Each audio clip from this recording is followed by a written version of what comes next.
Chers web spectateurs de RP Média, bonjour. Nous sommes en deuxième semaine de la CAN. C'est la deuxième édition également de RP Média en attaque.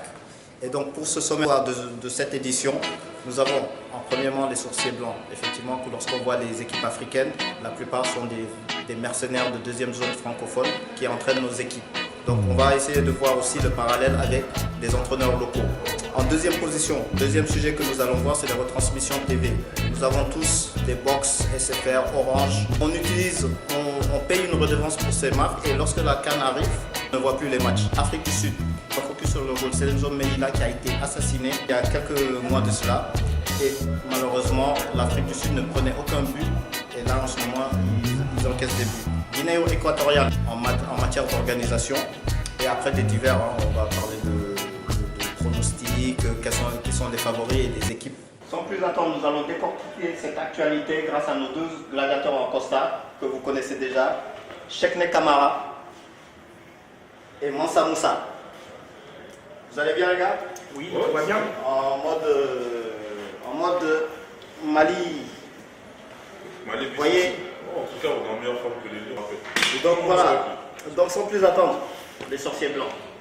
Est-ce que tu as une pensée par rapport à ça? En sachant que si on regarde bien les équipes africaines jusqu'à présent, on avait des Sabri Lamouchi, des Guy Stéphane pour le Sénégal, des Cyril Neveu, vraiment des coachs pour moi qui sont en deuxième zone qui n'ont rien prouvé. Et pourquoi les Africains vont payer ces coachs à des prix ou à des tarifs exorbitants? Parce que les Africains ont toujours eu, on va dire, ce manie en fait de mettre, on va dire, l'Europe et l'Occident avant tout. Le fait d'avoir un entraîneur hors africain, c'est une forme de privilège déjà. Ça montre un peu l'importance de l'équipe et voilà, ça envoie un signal fort. Après, sur le continent, on a aussi des entraîneurs qui sont pas mal. Je me rappelle, il y a un entraîneur malien, Djibril, qui avait eu un club et qui avait gagné la coupe de la Confédération africaine des clubs et qui va en fait à l'UEFA en Europe. Et à côté de ça, on a des entraîneurs français aussi qui ont réussi sur le continent. Il ne faut pas oublier, on parlera un peu de Claude Leroy, les 8 années de Cannes qu'il a passées, aussi tout ce qu'il a pu apporter au football africain. Oui, en sachant que Claude Leroy, on peut le considérer comme un Africain. Depuis les années 1980, il a eu les Lions indomptables. Il se comporte même en tant qu'Africain et je pense même qu'il a toujours entraîné, à part une parenthèse en Chine, toujours entraîné en Afrique. Oui, effectivement. Oui, Claude Leroy, Claude Leroy a commencé un peu d'abord en Europe. Il a entraîné, il est passé par Strasbourg, voilà. Et après, ce qui est marrant dans l'histoire, c'est qu'en fait, c'est quelqu'un qui n'était vraiment pas dédié au football. Il est issu d'une famille d'intellectuels. Son père fut un homme important du PS. Et donc, du coup, il était traité dans sa jeunesse de prof foot. En fait, tout le monde se foutait de lui.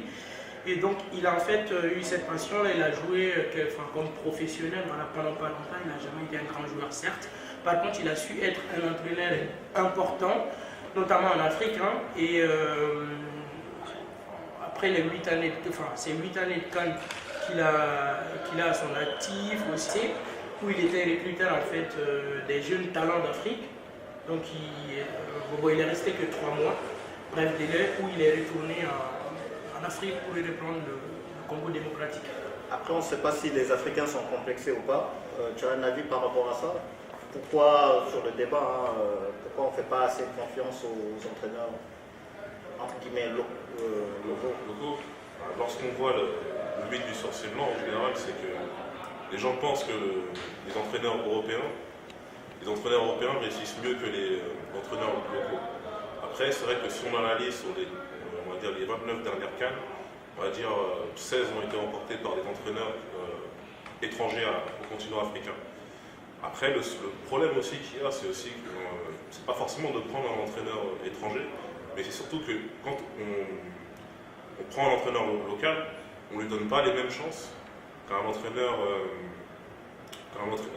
étranger. C'est-à-dire qu'on va le payer moins cher, on va lui demander d'atteindre des objectifs beaucoup plus difficiles à atteindre, voire irréalistes. Et des pays qui n'ont jamais participé, par exemple, à une Coupe du Monde, on va demander à l'entraîneur local de remporter la CAN et de se qualifier pour la Coupe du Monde, alors qu'ils n'ont peut-être jamais pu se qualifier en Coupe d'Afrique. Et dans d'autres cas, c'est l'inverse. Par exemple, on a un entraîneur qui va entraîner une grande sélection africaine qui a l'habitude d'aller à la CAN et qui, lui, aura des objectifs beaucoup moins importants. Je prends l'exemple de François Zahoui, le sélectionneur de la Côte d'Ivoire. Il avait fait un très bon parcours à la CAN. Très malheureusement, il a perdu la finale contre la Zambie. Ça lui a valu son licenciement.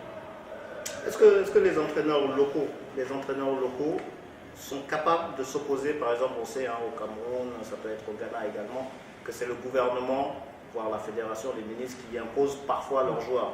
Est-ce qu'un entraîneur local peut s'opposer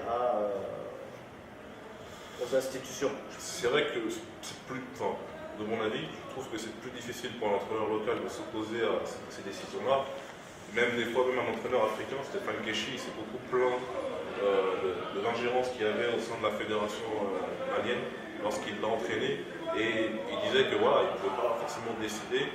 Et lors du match contre l'Algérie, il avait dû aligner un gardien qu'il ne voulait pas aligner. Donc voilà, ça c'est ce genre de problème. Et tandis que les entraîneurs français n'ont justement pas ces problèmes-là. Giresse ou d'autres entraîneurs ont pu décider des joueurs qu'ils ont à sélectionner. Donc, avant de rebondir sur ça, en fait, je voulais juste rajouter, je prends le cas de Guy Stéphane du Sénégal, par exemple, qui avait entraîné le Sénégal. Quand Guy Stéphane ou Lamouchi, qui n'ont jamais eu à entraîner de gros esprits d'équipe, Guy Stéphane a entraîné l'équipe du Sénégal et en venant en France, il s'est retrouvé adjoint de Deschamps. Moi, je pense que déjà, il ne faut pas oublier aussi l'aspect personnel parce que tu as certaines personnes, lorsqu'ils étaient joueurs, ils étaient déjà proches. Et donc, du coup, dans la vie post-football, post-joueur, en fait, qui arrivent, ils essaient de prendre un projet en commun, c'est-à-dire entraîneur et adjoint ensemble, il y a ça. Et aussi, je pense que le problème vient en fait de nos fédérations. Puisque on a le syndicat en fait, des entraîneurs et spécialistes sportifs français qui a une cellule au niveau de l'Afrique pour l'intégration des entraîneurs français dans le football africain. Et donc du coup il y a ce lobby en fait qui pèse énormément. Et aussi je crois surtout la fédération en fait ils savent clairement qu'ils ont plus de mains. Moi je trouve qu'ils ont plus de mains sur les entraîneurs étrangers, puisqu'il y a certaines choses que ces gens-là ne peuvent pas se permettre de dire. Je prends l'exemple de l'actuel coach de la Côte d'Ivoire, Hervé Renard, qui a eu énormément de problèmes avec la fédération actuelle, et j'en suis sûr qu'après cette CAN, quels que soient les résultats de la Côte d'Ivoire, il ne sera plus entraîneur de cette équipe.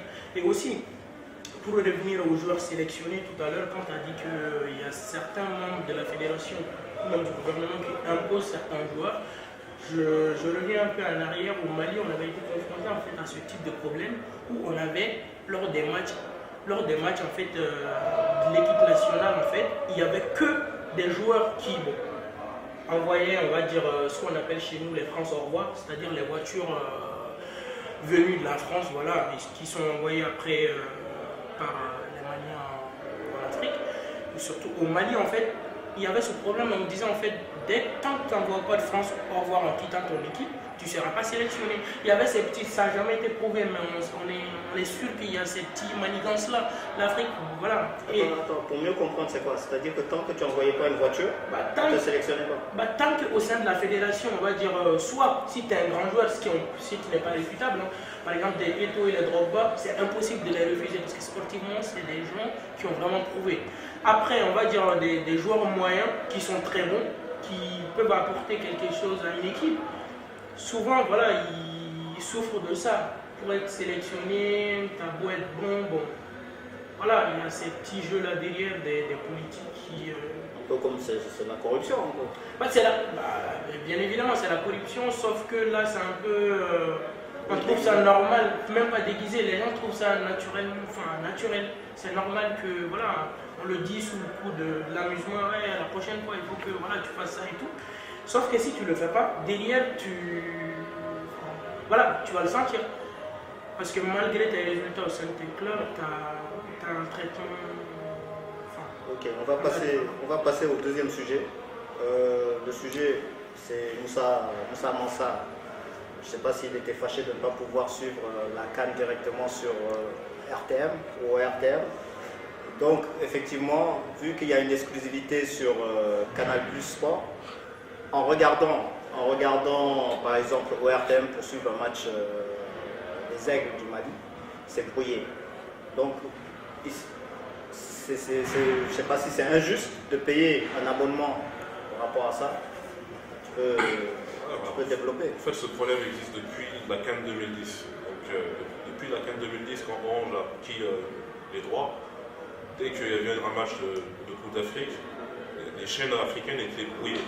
Et même si on utilisait une parabole extérieure à celle du fournisseur accès, du fournisseur internet, c'était coupé. Donc vous ne pouvez pas avoir accès à nos chaînes pendant le match.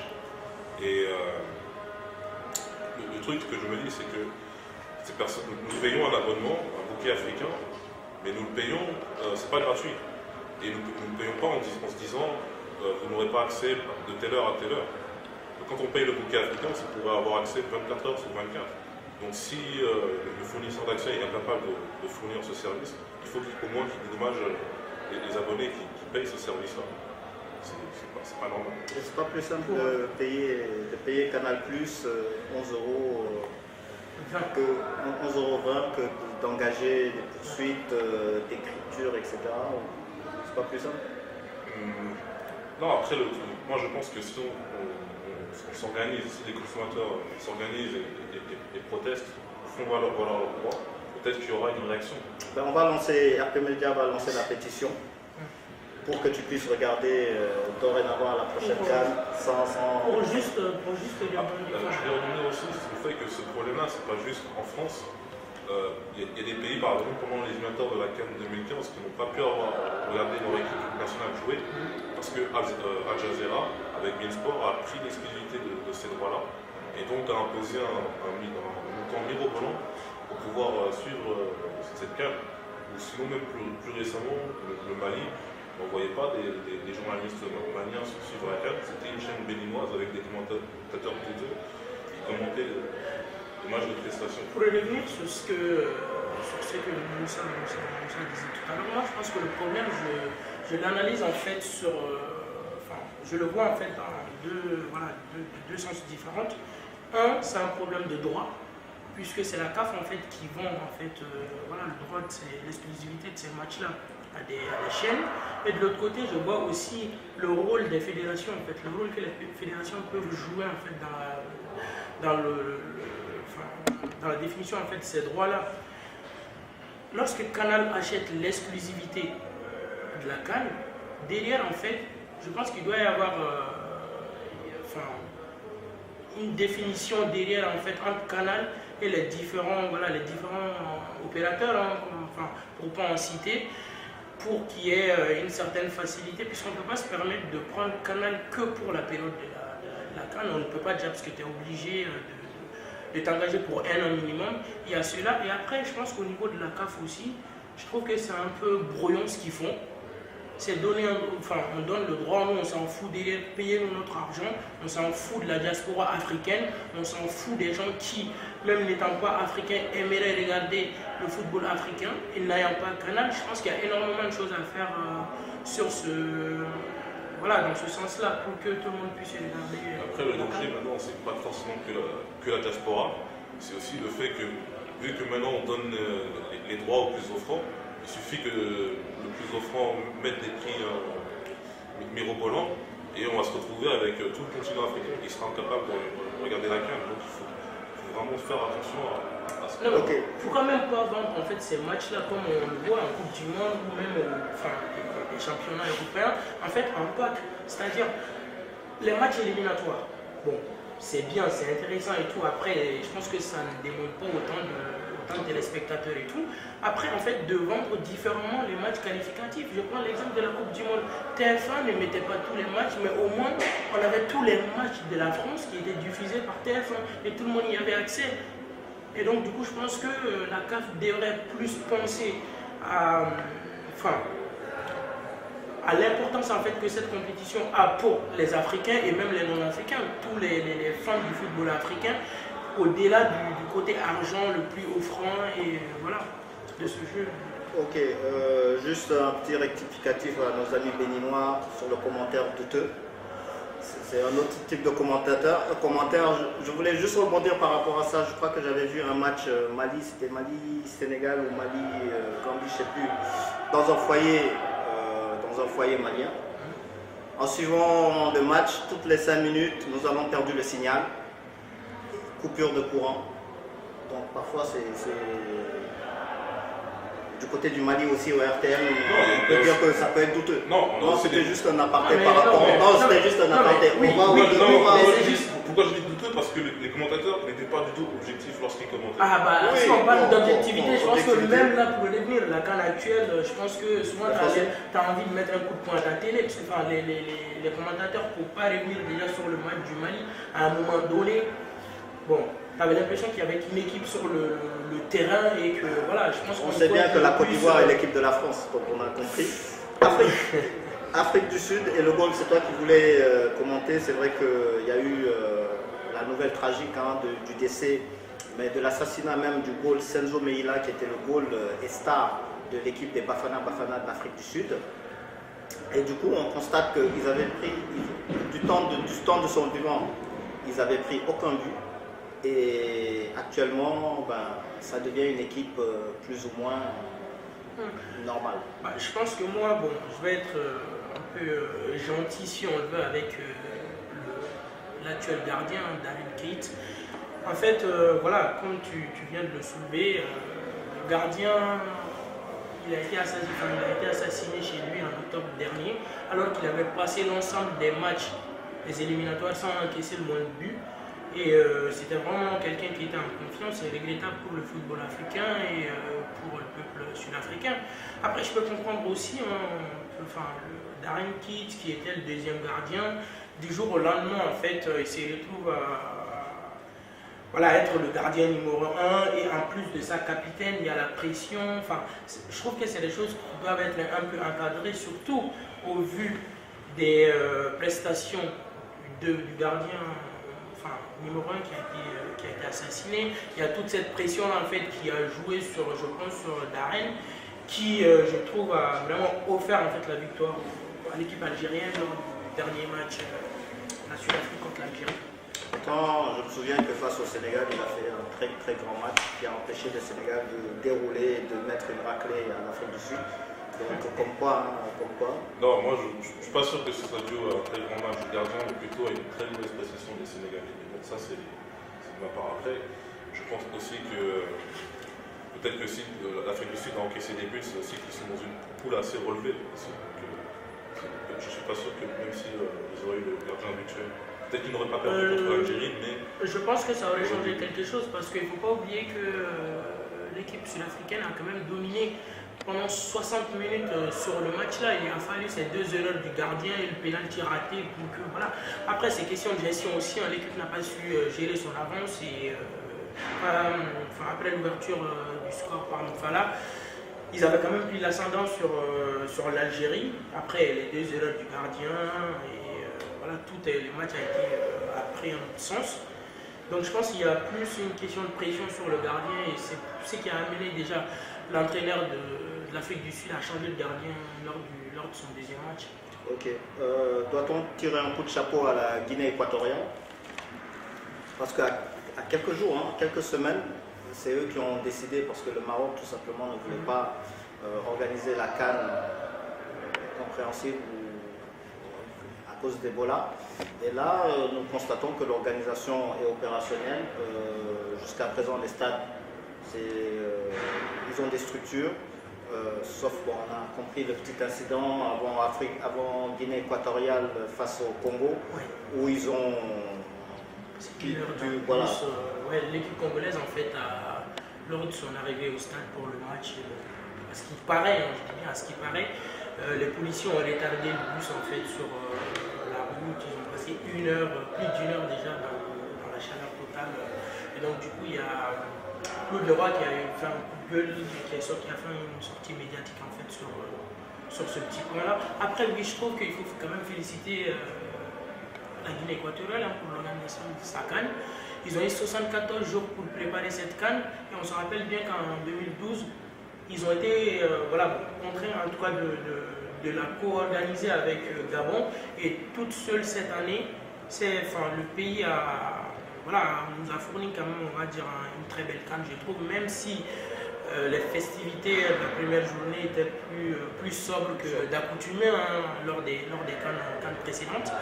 Et aussi, bon, il y a un fait qu'il faut noter, c'est que les autorités en fait, équato-guinéennes, en fait, ils ont acheté l'entrée de tous les matchs et pour les repasser en fait à un prix assez faible, ce qui est à souligner, parce qu'il ne faut pas oublier qu'on est en Afrique. Le football reste aujourd'hui, je ne veux pas dire un luxe, mais quand même, voilà, on ne peut pas se permettre de payer un certain montant pour aller regarder un match, alors que s'il y a quelque chose qui fait vibrer les Africains aujourd'hui, je pense qu'ils nous unissent, c'est vraiment le football aujourd'hui. Et donc du coup, c'est vraiment, on doit les applaudir déjà par rapport à ça et l'ambiance qui est fournie lors de tous ces matchs qu'on a vus. Tu veux répondre là-dessus? Ouais, sur la Guinée, on a donné aussi une leçon au Maroc qui a prouvé que les excuses du Maroc n'étaient pas forcément valables, n'étaient pas du tout valables. Donc ça, c'est quelque chose qu'il faut souligner. J'espère que à ce niveau-là, que le Maroc sera bien sanctionné par rapport à ça. Après, ils ont été sanctionnés, ils sont suspendus 2 ans de CAN et aussi il y a aussi une forte amende financière aussi. Est-ce que ces sanctions-là vont être maintenues? Je ne suis pas sûr. De toute façon, c'est au niveau de la CAF. Je pense qu'ils seront maintenus, mais moi, en fait, ce qui me fait peur, c'est surtout derrière l'image que montre aussi la CAF. Il ne faut pas l'oublier. C'est qu'après, en fait, moi, je trouve que déjà, l'organisation de cette CAN au Maroc, moi, je pense surtout qu'il y avait du retard, il faut le reconnaître.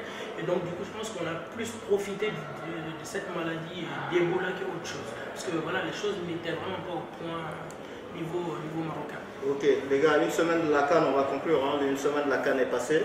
On a remarqué qu'aucune équipe sauf ne s'est détachée. Donc, du coup, surtout la poule de ce pays-là. La vraie poule de la mort. La meilleure équipe de la CAN. C'est la vraie poule de la mort. Donc pour une fois, on a vu, aucune équipe ne s'est détachée. Le Mali, ils vont rencontrer face à la Guinée. Et justement, la passion, ce qui est bien avec la CAN, c'est qu'on est unis, entre Africains, on se retrouve. Et donc il faut éviter effectivement certaines victimisations, bien certaines provocations. Nous sommes tous un peuple, nous sommes tous unis, c'est l'Afrique en fait. Donc justement, est-ce que pour vous, les Maliens, les Maliens, vous avez une chance de se qualifier pour le deuxième tour? Et comme je l'ai dit, si le Mali se qualifie, je porterai ce maillot. Tu le porteras, c'est ce que je t'ai dit. Sincèrement, oui, le Mali a toutes ses chances de se qualifier. Moi, ça m'étonne en fait de lire même sur certains commentaires en disant que le Cameroun a du mal à battre le Mali. C'est pas ça, c'est le Mali qui fournit vraiment un jeu. C'est tout à leur honneur,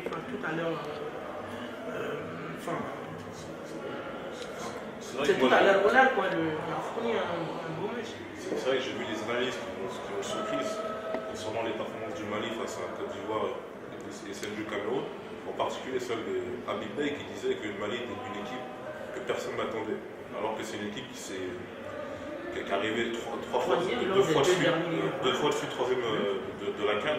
Donc je me dis, mais quelle compétition ils regardent pour pouvoir dire ça? Non les gars, soyez objectifs quand même. C'est de manière objective. Soyez objectifs. Excusez-moi, on met Cameroun, Côte d'Ivoire. Non, je pas non, mais soyez objectifs. Aucune de ces deux équipes n'a battu le Mali. Laisse-moi finir mon argumentation avant de me couper. Il n'est pas valable ton argumentation. Laisse-moi finir. Allez-y. Je disais que le Mali ne soit pas favori, ça ne me choquait pas. Mais de dire que c'est une équipe qui n'est pas attendue. Mais elle n'est pas attendue. Je veux que Burkina Faso, on fait un petit coucou au Burkina Faso. C'était juste pour faire un clin d'œil à notre ami, c'est bizarre de dire son nom, Alassane Ouattara du Burkina Faso. Voilà qui nous reçoit, il faut le reconnaître chaque jour aussi. J'espère que le Sénégal va se qualifier parce que si vous perdez contre la Guinée, vous serez éliminé. Non, le Sénégal est parti pour la finale. Donc on va conclure. C'était RP Média en attaque, Cannes 2015. Vous allez nous retrouver sur Twitter. Nous ferons aussi des reportages comme on vit les matchs. Donc suivez-nous sur Twitter, RP Média, S à la fin, .com ou @RP Média avec S. Conclusion. Conclusion, je trouve qu'on a une canne quand même assez... Allez, Amaïndé, c'est quoi, c'est Pissansi? Mali, Pissansi, Amaïndé. On se retrouve pour la prochaine. Merci beaucoup. Merci beaucoup.